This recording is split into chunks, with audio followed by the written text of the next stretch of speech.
importance as a man and a father, so he picked out the unfortunate Mrs. Snevellicci and asked her what the devil she meant by talking to him in that way.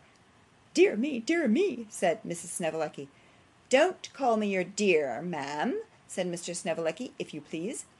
Pray, pa, don't, interrupted Miss Snevellicci. Don't what, my child? Talk in that way. Why not, said Mr. Snevellicci. I hope you don't suppose there's anybody here who is to prevent my talking as I like. Nobody wants to, pa, rejoined his daughter. Nobody would if they did want to, said Mr. Snevellicci. I am not ashamed of myself. Snevellicci is my name. I'm to be found in Broadcourt, Bow Street, when I'm in town. If I'm not at home, let any man ask for me at the stage door. Damme, they know me at the stage door, I suppose? Most men have seen my portrait at the cigar shop round the corner. I've been mentioned in the newspapers before now, haven't I? Talk. I'll tell you what, if I found out that any man had been tampering with the affections of my daughter, I wouldn't talk. I'd astonish him without talking. That's my way. So saying, Mr. Snevellicci struck the palm of his left hand 3 smart blows with his clenched fist, pulled a phantom nose with his right thumb and forefinger, and swallowed another glassful of the draught. That's my way, repeated Mr. Snevellicci.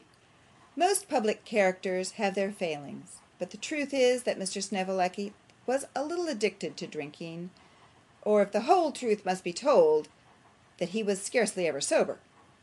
He knew in his cups 3 distinct stages of intoxication: the dignified, the quarrelsome, the amorous. When professionally engaged, he never got beyond the dignified. In private circles, he went through all 3, passing from one to another with a rapidity of transition often rather perplexing to those who had not the honour of his acquaintance. Thus Mr. Snevellicci had no sooner swallowed another glassful than he smiled upon all present in happy forgetfulness of having exhibited symptoms of pugnacity, and proposed the ladies, bless their hearts, in a most vivacious manner. I love 'em, said Mr. Snevellicci, looking around the table. I love 'em, every one. Not every one, reasoned Mr. Lillyvick mildly. Yes, every one, repeated Mr. Snevellicci. That would include the married ladies, you know, said Mr. Lillyvick. I love them too, said Mr. Snevellicci. The collector looked into the surrounding faces with an aspect of grave astonishment, seeming to say, this is a nice man, and appeared a little surprised that Mrs. Lillyvick's manner yielded no evidences of horror and indignation.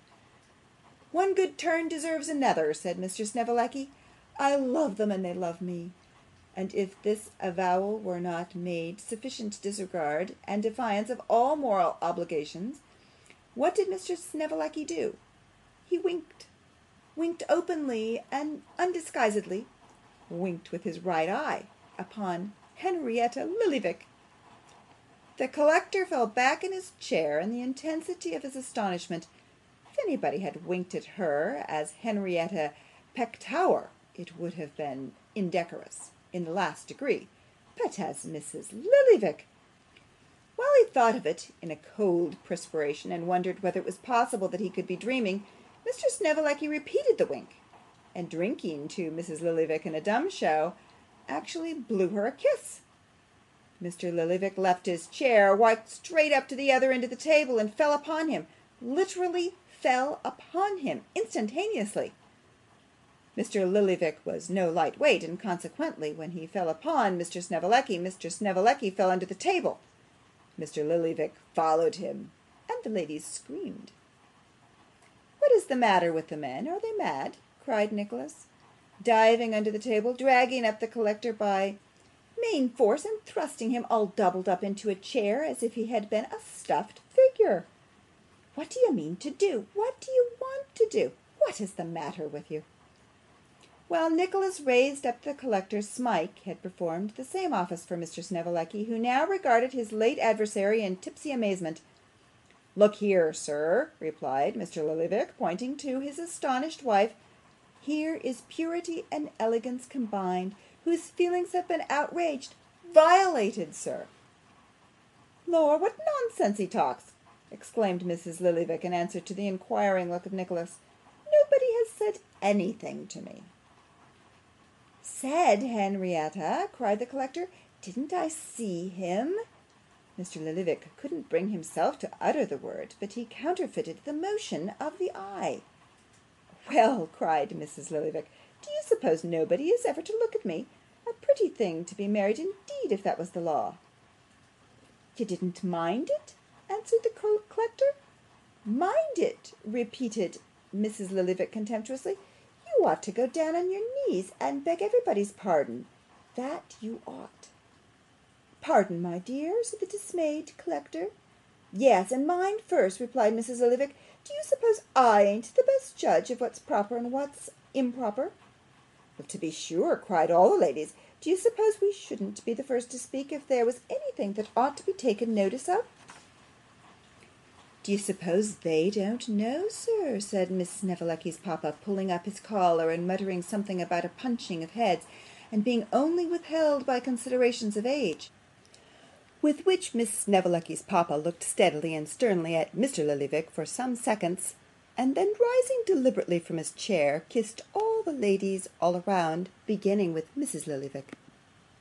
The unhappy collector looked piteously at his wife, as if to see whether there was any one trait of Miss Petowker left in Mrs. Lillyvick, and finding too surely that there was not, begged pardon of all the company with great humility, and sat down such a crestfallen, dispirited, disenchanted man, that despite all his selfishness and dotage, he was quite an object of compassion. Miss Snevellicci's papa, being greatly exalted by the triumphs and incontestable proof of his popularity with the fair sex, quickly grew convivial, not to say uproarious, volunteering more than one song of no inconsiderable length, and regaling the social circle between whiles with recollections of divers splendid women who had been supposed to entertain a passion for him, several of whom he toasted by name, taking occasion to remark at the same time that if he had been a little more alive to his own interest, he might have been rolling at that moment in his chariot and four. These reminiscences appeared to awaken no very torturing pangs in the breast of Mrs. Snevellicci, who was sufficiently occupied in descanting to Nicholas upon the manifold accomplishments and merits of her daughter. Nor was the young lady herself at all behindhand in displaying her choicest allurements; but these, heightened as they were by the artifices of Miss Ledrook, had no effect whatever in increasing the attentions of Nicholas, who, with the precedent of Miss Squeers still fresh in his memory, steadily resisted every fascination, and placed so strict a guard upon his behaviour, that when he had taken his leave, the ladies were unanimous in pronouncing him quite a monster of insensibility. Next day the posters appeared in due course, and the public were informed, in all colours of the rainbow, and in letters afflicted with every possible variation of spinal deformity, how that Mr. Johnson would have the honour of making his last appearance that evening, and how that an early application for places was requested in consequence of the extraordinary overflow attendant on his performances.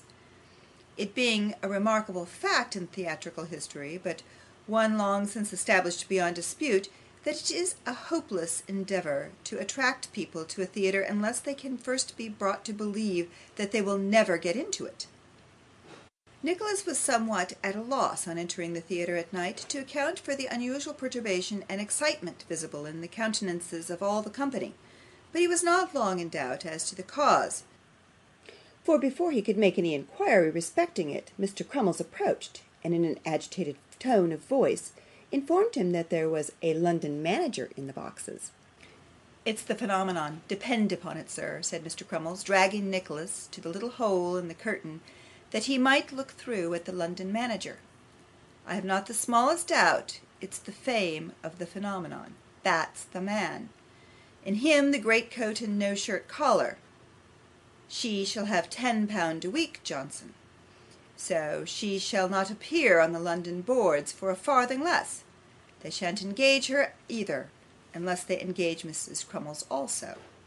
£20 a week for the pair, or I'll tell you what, I'll throw in myself and the 2 boys, and they shall have the family for 30. I can't say fairer than that. They must take us all, if none of us will go without the others.